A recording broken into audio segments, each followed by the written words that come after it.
Hello friends, எல்லோரும் எப்படி இருக்கீங்க? இப்போ நான் சிம்பிளான ஒரு பிரேக்ஃபாஸ்ட் ரெசிபி வந்து செஞ்சுருக்கேன்.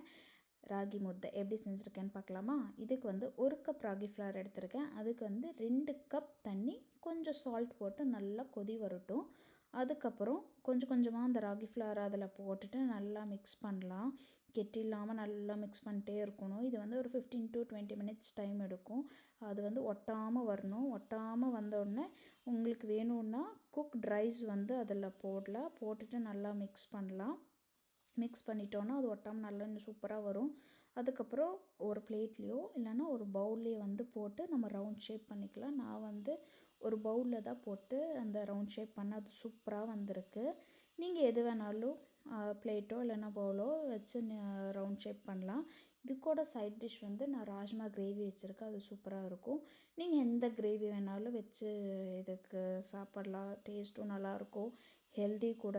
பெரியவங்க சின்னவங்க எல்லோரும் வந்து விரும்பி நல்லா சாப்பிடுவாங்க.